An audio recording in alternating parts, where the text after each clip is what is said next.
할렐루야! 좋은 날입니다.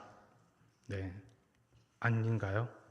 다들 반응이 없으셔서 다시 한번 하겠습니다. 오늘 참 좋은 날입니다.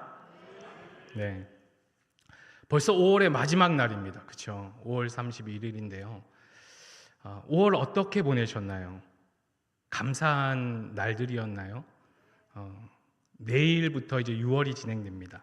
6월에는 5월보다 더 많은 감사와 더 많은 기쁨이 넘쳐나는 그런 한 달이 되시기를 간절히 축복합니다. 저는 오늘 찬송하는 이유라는 제목으로 말씀 전하겠습니다.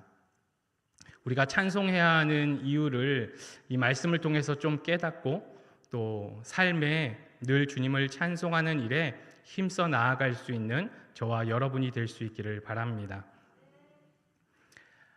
헬렌 켈러를 아마 아실 겁니다. 그는 보지도 못하고 듣지도 못하고 말하지도 못했던 여인으로 20세기 가장 영향력을 끼쳤던 100명 중에 한 명이었습니다. 그만큼 그녀의 영향력이 대단했다라고 볼 수 있습니다. 그녀가 대단했던 이유는요, 그런 어려운 환경 가운데서도 그가 도리어 그 환경을 이겨내서 도리어 많은 사람들에게 선한 영향력을 끼쳤다는 데 있습니다.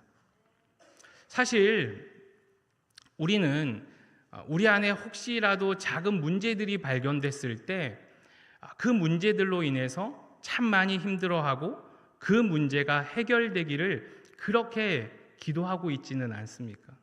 그게 우리의 모습입니다.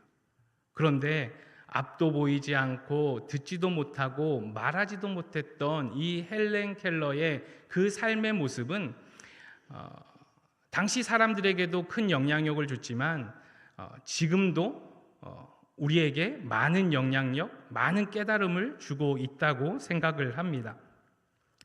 그는 살아생전에 참 많은 명언들을 남겼습니다.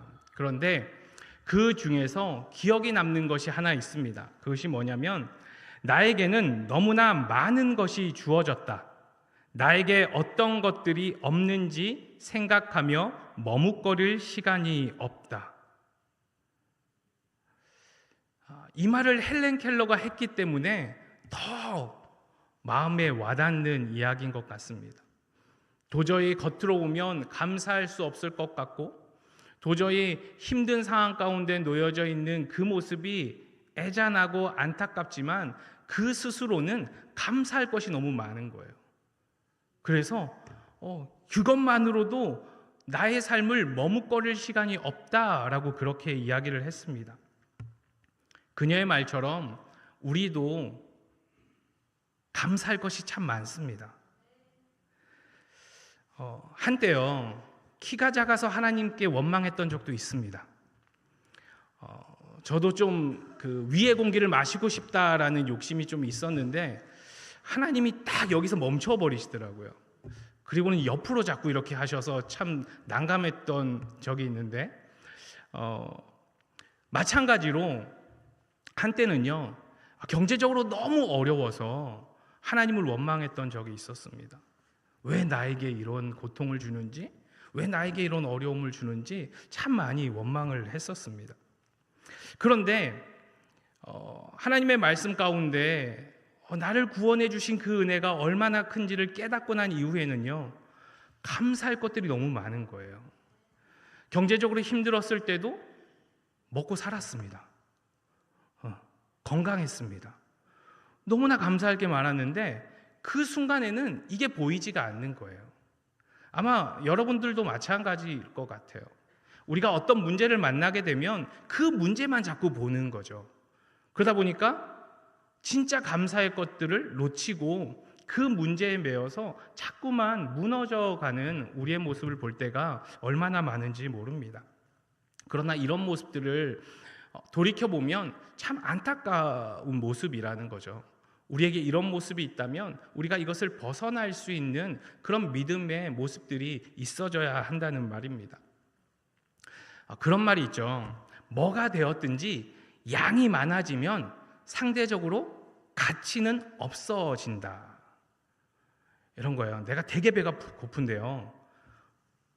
너무 이제 산의 진미가 가득한 거예요. 배를 채우고 났는데 많이 남았어요. 의미가 있을까요? 의미가 없어요. 우리가 공기가 지금 있잖아요. 우리가 다 지금 공기가 있어서 숨을 쉬고 삽니다. 근데 공기에 대해서 감사하고 계시나요? 아니요. 그런데 아파오면요, 아파서 막 숨 쉬는 것도 힘들어지면요, 이 공기가 그렇게 소중할 수가 없어요. 제가 목소리 하나만큼은 자신이 있었거든요.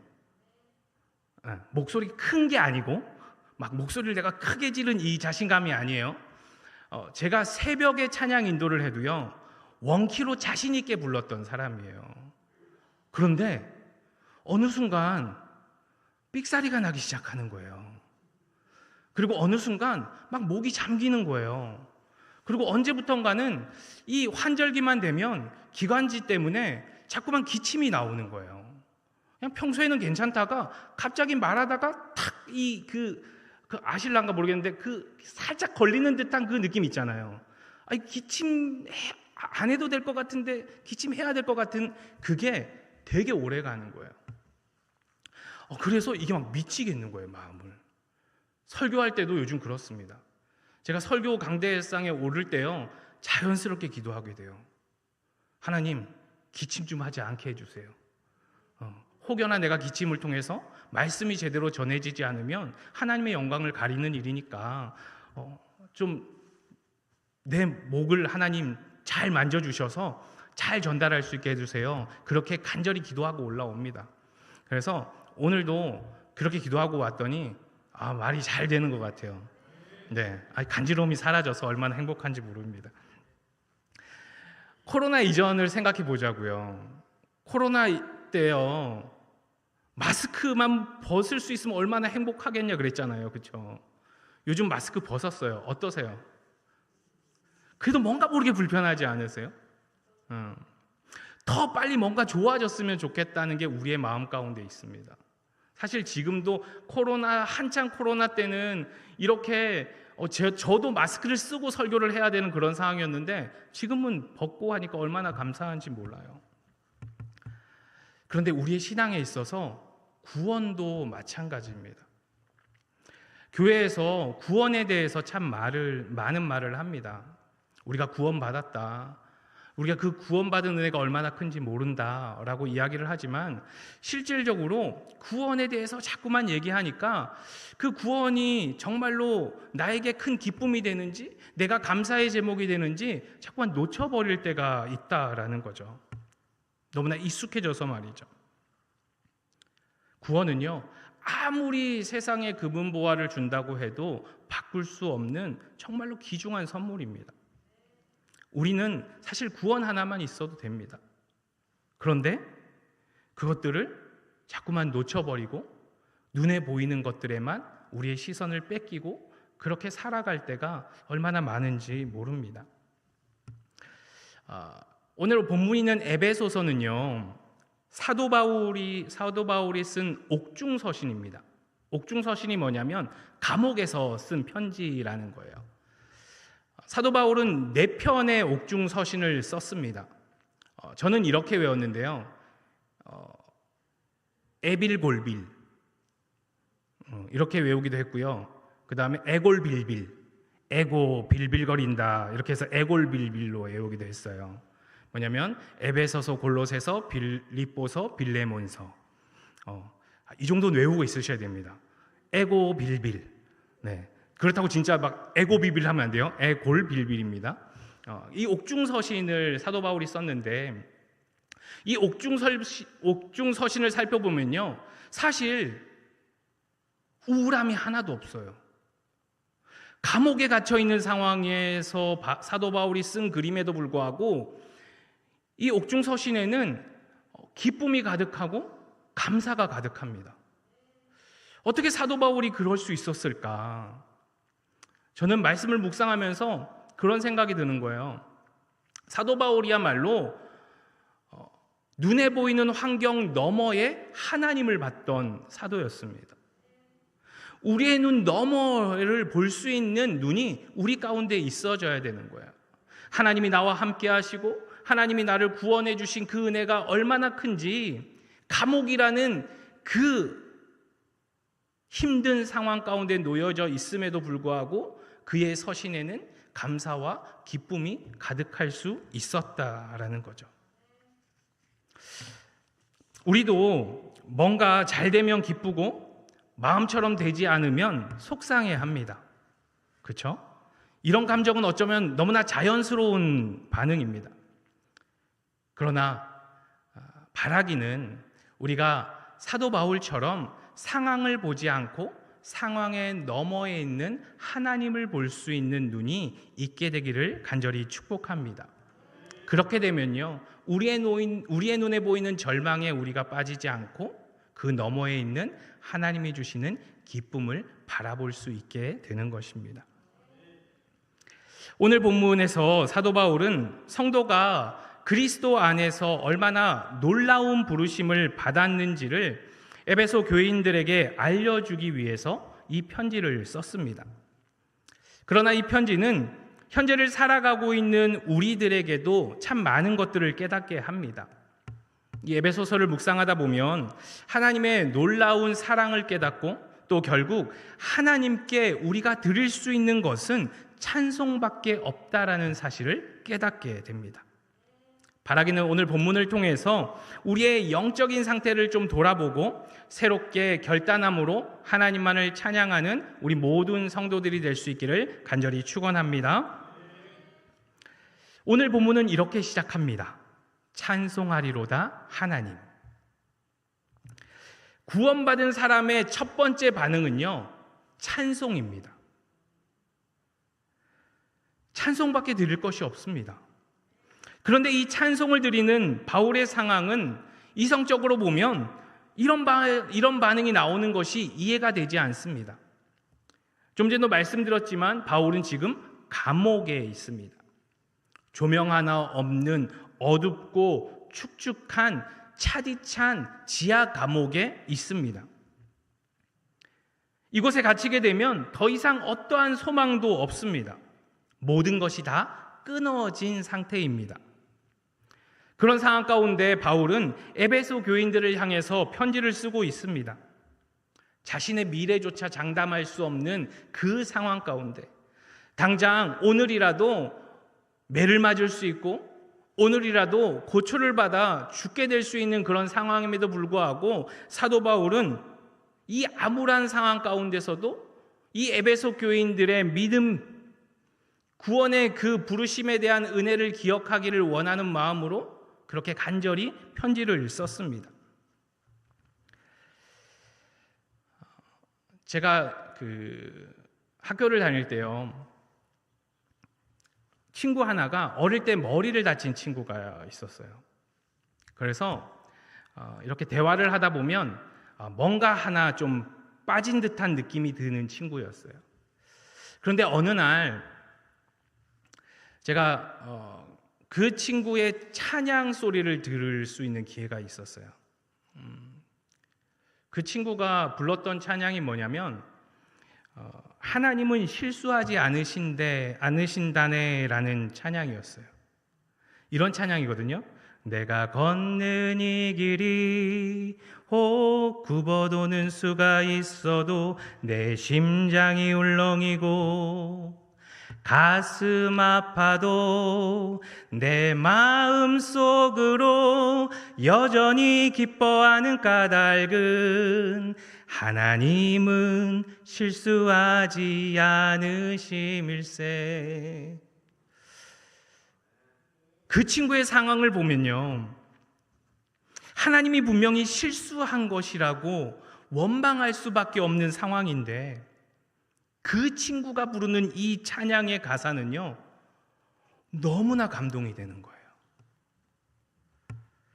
어떻게 그런 고백을 할 수 있을까? 도저히 이해가 되지 않는 상황 속에서 그 친구는 뭐가 그렇게 기쁠까? 한참을 고민하게 되더라고요. 그때 내린 결론이 이 친구는 뭐가 중요한지를 아는구나. 이 친구는 하나님이 자신을 구원해 주신 것만으로도 실수하지 않으셨다라는 그 고백이 있는 친구구나라는 생각을 하니까 얼마나 마음이 뜨거웠는지 모릅니다.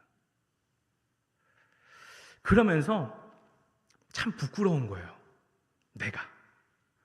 내 믿음이 되게 부끄러운 거예요. 나는 힘들다고. 그때 제가 어떤 상황이었냐면 학교에 빚쟁이가 찾아왔던 상황이었어요. 그래서 도망가고 있던 상황에서 그 찬양을 듣는데 훨씬 더 와닿는 거예요. 아, 그래, 빚쟁이 온 것도 하나님은 실수하지 않으신 거구나. 그러고 저는 군대를 갔습니다.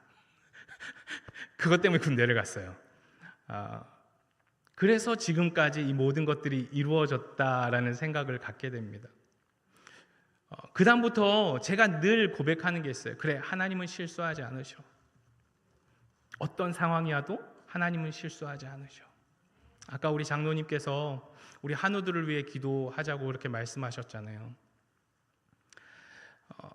그런 설교가 생각이 나더라고요.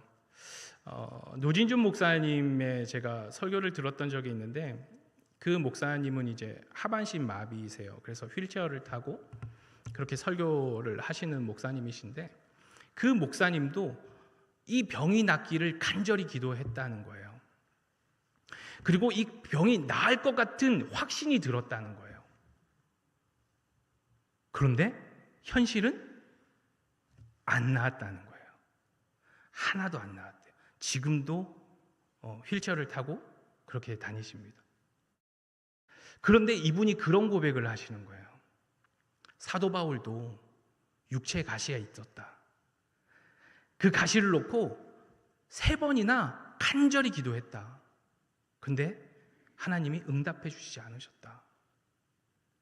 그러면서 사도 바울은 그것을 감사함으로, 기쁨으로 그냥 내 안에 육체의 가시로 여기며 그렇게 복음의 사역을 이어갔다라고 얘기하시면서, 하나님이 육체적으로 나를 고쳐주진 않았지만 내 마음은 벌써 고침받았다 라고 고백하는데요, 그렇게 은혜가 너무나 은혜가 되는 거예요. 그 얘기를 들으면서 저는 한우들을 위해서 기도할 때 그래요. 물론 병이 낫는 건 너무 좋죠. 병이 나서 다 이렇게 와서 함께 예배했으면 좋겠어요. 그렇게 기도해요. 그런데 그리 아니하실지라도 그 한우의 마음 가운데 하나님께서 하나님의 뜻을 깨닫게 해달라고 그렇게 기도합니다. 그게 되게 중요한 것 같더라고요. 우리가 찬송해야 하는 이유는요, 우리를 구원해 주신 그 하나님에 대한 우리의 마음을 표현하는 거예요. 생각해 보자고요. 우리가 하나님께 드릴 수 있는 것이 뭐가 있을까요? 여러분, 하나님이 여러분께 무엇을 받기를 원하실까요? 하나님은 필요한 거 하나도 없으세요. 하나님이 필요한 거 하나도 없으세요. 하나님이 돈이 필요하시겠어요? 아니요, 전혀요. 근데 하나님한테 우리가 드릴 수 있는 게 딱 한 가지 있어요. 찬송입니다. 하나님께 우리가 드릴 수 있는 거는 찬송밖에 없어요. 기도도 중요하고요, 성경 보는 것도 중요합니다. 믿음도 중요하고 또 사랑도 중요해요. 그러나 생각해 보면요, 그것들은 모두 이 땅을 살아가고 있는 우리를 위해서 필요한 것들이에요. 우리의 신앙을 위해서 필요한 것들입니다. 그러나 찬송은 하나님을 위해서만 필요합니다. 이사야 말씀처럼 하나님께서는 우리를 창조하실 때부터 찬송받기 위해 지었다라고 말씀해 주셨습니다. 그렇기 때문에 우리는 하나님께 기쁨으로 찬송해야 하는 것입니다. 그것이 우리가 이 땅에 온 목적이기도 합니다. 우리가 함께 읽은 3절의 말씀을 다시 한번 보면요, 우리가 무엇을 찬송해야 하는지를 좀 함께 나누었으면 좋겠습니다. 찬송하리로다 하나님 곧 우리 주 예수 그리스도의 아버지께서 그리스도 안에서 하늘에 속한 모든 신령한 복을 우리에게 주시되. 하나님 곧 우리 주 예수 그리스도 아버지께서 그리스도 안에서 무엇을 하셨습니까? 하늘에 신령한 모든 복을 주셨습니다. 받은 복을 고백하며 찬송하고 있습니다. 여기서 말하는 하늘의 신령한 복이 무엇일까요? 이것은 자연과 같이 모든 사람들에게 일반적으로 주는 그런 복을 말하지 않습니다. 이것은 특정한 사람, 특별히 믿는 자들, 그리스도인들 안에 있는 자들, 우리가 교회라고 부르는 그런 사람들에게 주신 복입니다. 그리스도 안에 있는 사람들만 이 복을 받을 수 있습니다. 그리스도 안에 있다면 누구나 이 복을 받게 됩니다. 이것은 모든 믿는 자들에게 동일하게 주시는 복입니다. 그것이 하늘에 속한 신령한 복입니다. 우리도 그 신령한 복을 받은 사람들입니다. 그런데 우리가 복이라고 하면요, 뭐가 떠오르시나요? 복하면 육신으로 건강한 것, 그리고 마음으로 근심과 걱정이 없으며 또 물질적으로 내가 하고 싶은 것, 내가 갖고 싶은 것, 그거 바로 할 수 있는 상태, 그거를 복이라고 생각하지 않으시나요? 그런데 이런 것들은요, 하나님이 주시는 신령한 복과는 전혀 비교할 수 없습니다. 쉽게 제가 설명을 해볼게요. 자, 이게 한 5만 원짜리, 요 4만 원입니다. 입장권 4만 원짜리인데요. 요 4만 원을 제가 현금으로 갖고 있습니다. 현금으로 갖고 있는데 누가 저에게 그러는 거예요. 내가 백지수표를 줄 테니까 지금 손에 있는 거 버리라고 얘기를 하는 거예요. 그럼 어떻게 할까요? 버리죠.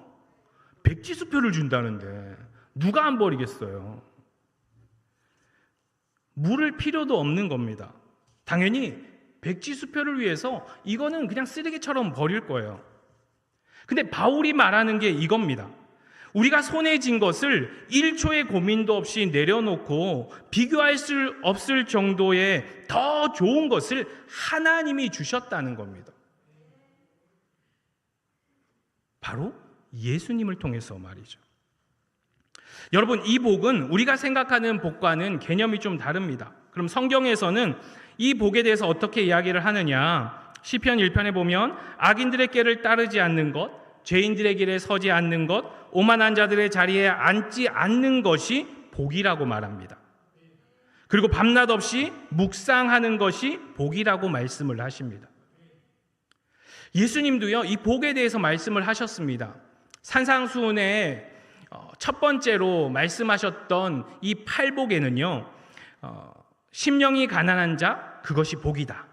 애통하는 자, 온유한 자, 의에 줄이고 목마른 자, 긍휼히 여기는 자, 마음이 청결한 자, 화평하게 하는 자, 의인을 위하여 박해를 받는 것이 복이라고 했습니다. 세상의 복과는 전혀 다른 복을 지금 예수님께서 말씀하고 있습니다. 먼저 그의 나라와 그의 의를 구하라. 그리하면 이 모든 것을 너희에게 더하시리라고 말씀하십니다.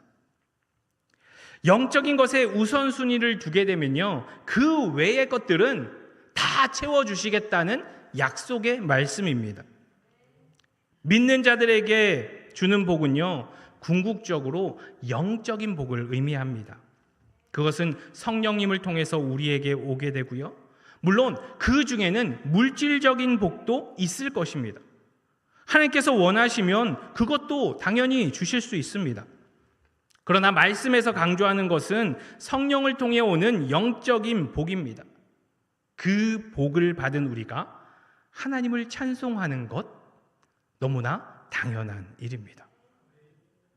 본문은 계속해서 우리가 하나님을 찬송해야 하는 이유에 대해 말하고 있습니다. 하나님께서 우리를 선택해 주셨다는 것입니다. 내가 하나님을 선택하는 것이 아니라요, 창조주 하나님께서 나를 선택하셨기에 나는 찬송할 수밖에 없습니다. 4절 말씀에 보면요, 곧 창세전에 그리스도 안에서 우리를 택하사 우리로 사랑 안에서 그 앞에 거룩하고 흠이 없게 하시려고. 하나님께서 선택하셨다는 것은 다른 여러 사람을 선택할 수도 있었지만 그 중에 꼭 집어서 꼭 집어서 우리를 선택하셨다는 겁니다. 나보다 잘난 사람, 나보다 뛰어난 사람 많지만 나를 선택하셨다는 사실입니다. 성경에 보면 하나님께서 선택하신 사람들이 나옵니다. 아브라함을 선택하셨고, 모세를 선택하셨고, 여호수아를 선택하셨고, 다윗을 선택하셨습니다. 그리고 시간이 흘러 저와 여러분들을 선택하셨습니다. 여기에서 우리가 기억해야 할 것은 하나님이 우리를 선택하셨다라는 것입니다. 하나님의 이 놀라운 복을 위해서 우리를 택하여 주셨습니다. 요한복음 15장 16절에는요, 너희가 나를 택한 것이 아니요 내가 너희를 택하여 세웠나니 라고 하셨습니다. 또 디모데후서 1장 9절에는 하나님이 우리를 구원하사 거룩하신 소명으로 부르심은 우리의 행위대로 하심이 아니요 오직 자기의 뜻과 영원 전부터 그리스도 예수 안에서 우리에게 주신 은혜대로 하심이라, 그렇게 말씀하셨습니다. 예수님께서 우리를 선택하셨습니다. 그리고 더 놀라우신 것은요, 창세전에 우리를 선택하셨다는 사실입니다. 내가 예수를 믿겠다고 결단할 때 그 형편을 보시고 선택하신 것이 아닙니다. 내가 태어날 때 나의 장래의 가능성을 보시고 선택하신 것도 아닙니다. 이 세상이 만들어기 전부터 하나님이 이미 우리를 선택해 주셨습니다. 하나님은 우리를 선택하여 주셨을 뿐 아니라 그 복을 누릴 수 있도록 그 앞에 거룩하고 흠이 없게 하셨습니다. 하나님께서 우리를 선택하신 이유는요, 단순히 구원받고 세상에서 믿지 않는 자와 구별하기 위해서가 아닙니다. 우리로 하나님 앞에서 흠이 없이 거룩한 단계까지 이르게 하기 위해서 우리를 선택하셨습니다. 그리고 그것을 사랑하신다라고 합니다.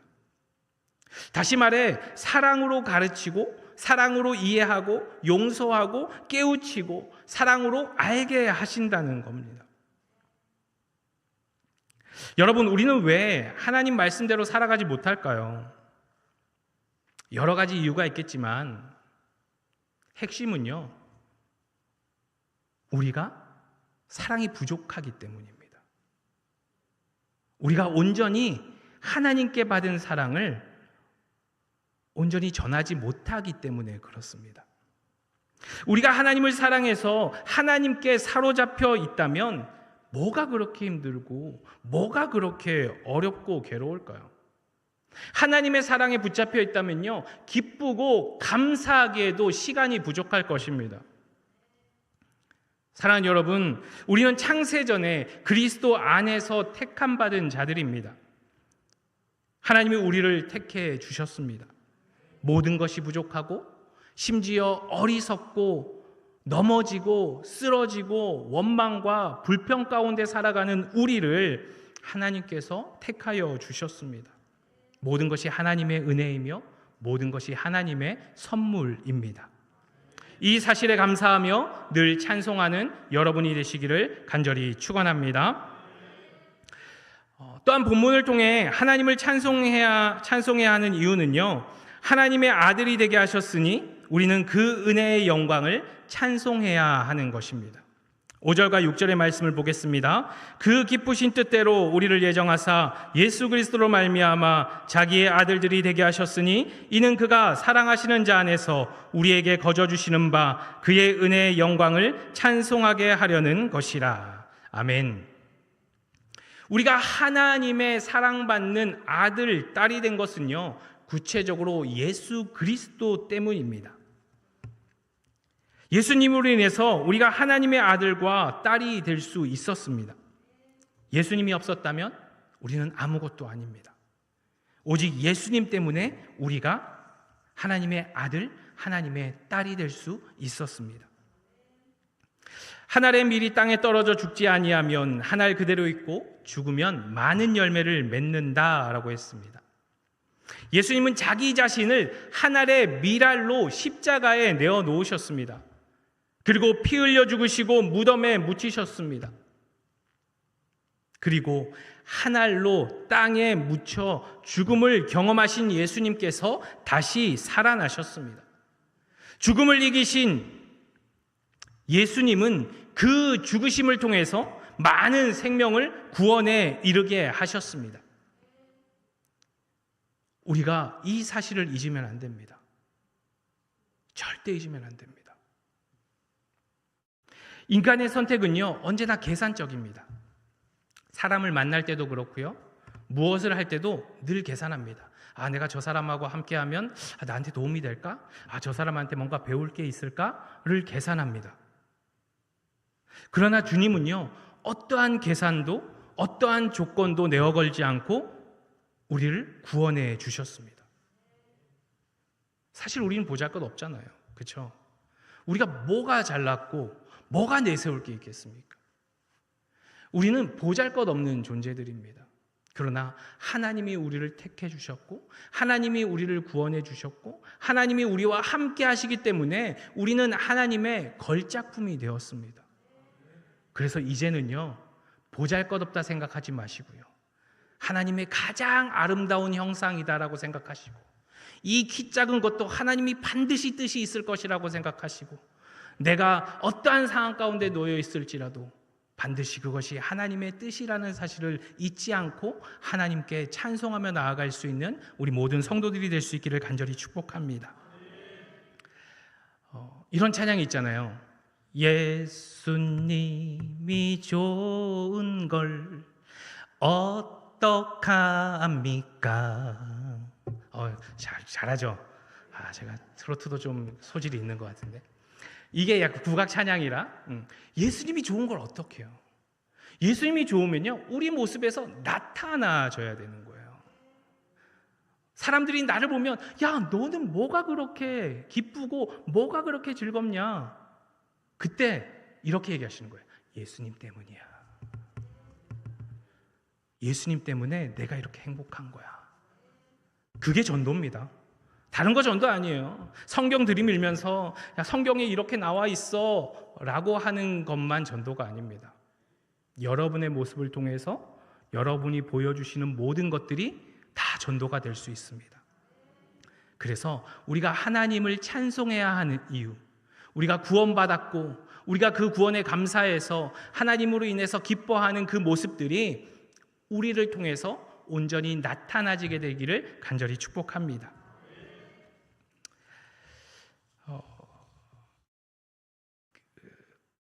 우리가 탕자의 비유로 많이 얘기하는 집 나간 둘째 아들의 이야기가 있잖아요. 한번 생각해 보자고요.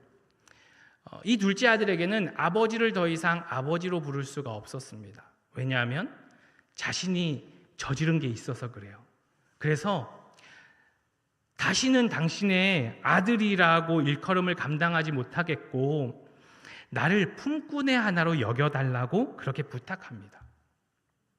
아들이 아버지에게 그렇게 부탁하는 거예요.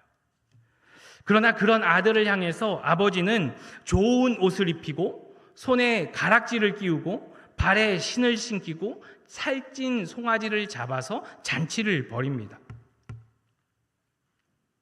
죽을 수밖에 없었던 우리는 어떻습니까? 예수님의 은혜로요, 하나님을 아버지라고 부를 수 있게 되었습니다. 아빠라고 부를 수 있게 되었습니다.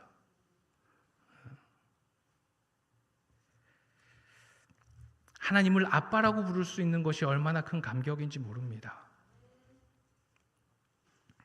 이 감격으로 오직 주님만을 찬양하는 저와 여러분이 되시길 바랍니다. 이제 말씀을 마무리하겠습니다.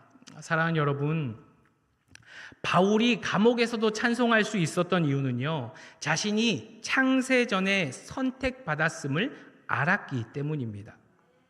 예수 그리스도 안에서 하나님의 아들이 되게 하신 하나님의 신령한 복의 내용을 확신했기 때문입니다. 하나님의 자녀됨에 대한 확신이 이성적으로는 도저히 기뻐할 수 없고 감사할 수 없는 상황 속에서도 하나님만 찬송하게 했습니다. 우리도 마찬가지입니다.